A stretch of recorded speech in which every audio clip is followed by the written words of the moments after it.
Assalamualaikum warahmatullahi wabarakatuh. Saya Auliana Rasa akan menjelaskan tentang tumbuh dan berkembangnya kerajaan-kerajaan Islam di Sumatera. Pertama-tama kita akan membahas bagaimana proses masuknya Islam di wilayah Nusantara. Masuknya Islam di wilayah Nusantara tidak lepas dari kegiatan perdagangan.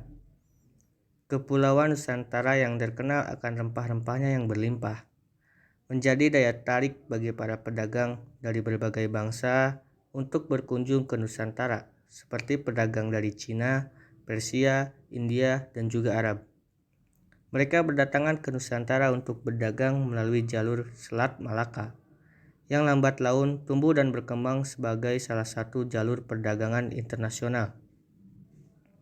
Melalui Selat Malaka, para pedagang mengunjungi pusat-pusat perdagangan yang ada di Nusantara, salah satunya yang ada di Pulau Jawa seperti Jepara, Tuban, Gresik. Kemudian para pedagang melanjutkan pelayaran ke Banjarmasin, Goa, Ambon, dan juga Ternate, yang terkenal dengan pusatnya rempah-rempah.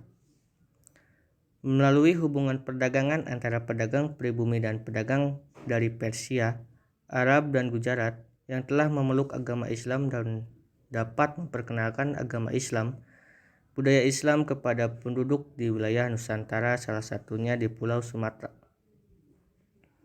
Masuk dan berkembangnya Islam di Sumatera dimulai pada abad ke-7 Masehi, yang pada saat itu di Pulau Sumatera telah berdiri Kerajaan Sriwijaya yang menjadikan Islam masuk ke daerah itu sedikit mengalami kesulitan. Pada waktu yang hampir berdekatan, kemudian Kerajaan Sriwijaya mendapat serangan dari India. Maka kesempatan itu digunakan untuk menyebarkan agama Islam ke daerah-daerah. Islam di Sumatera, khususnya di daerah Aceh, dipercaya sebagai cikal bakal penyebaran Islam di Nusantara.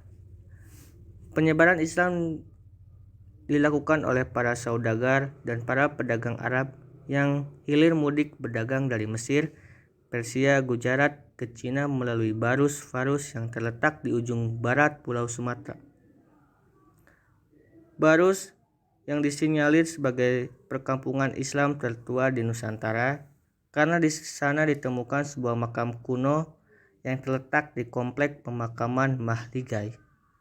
Di batu nisannya tertulis bahwa Syekh Rukunuddin wafat pada tahun 672 Masehi, dan terdapat juga makam Syekh Huslunuddin yang panjangnya kira-kira mencapai 7 meter. Dua makam itu yang memperkuat dugaan bahwa komunitas Muslim Barus sudah ada pada zaman tersebut. Kerajaan Samudra Pasai yang terletak di Aceh bagian pesisir timur Laut Aceh, yang berdiri pada tahun 1267 Masehi, merupakan kerajaan Islam pertama di Nusantara. Karena hal ini dibuktikan dengan adanya makam Sultan Malik As-Soleh yang wafat pada tahun 1297 Masehi. Samudra Pasai pada saat itu menjadi pusat studi agama Islam dan tempat berkumpulnya ulama-ulama dari berbagai negara Islam. Sultan Malik As-Soleh merupakan raja pertama sekaligus pendiri dari kerajaan Samudra Pasai. Sebelum Sultan Malik As-Soleh menjadi raja, beliau masuk Islam terlebih dahulu setelah mendapatkan dakwah dari Syekh Ismail. Mungkin segitu saja penjelasan dari saya. Wabillahi taufiq wal hidayah. Wassalamualaikum warahmatullahi wabarakatuh.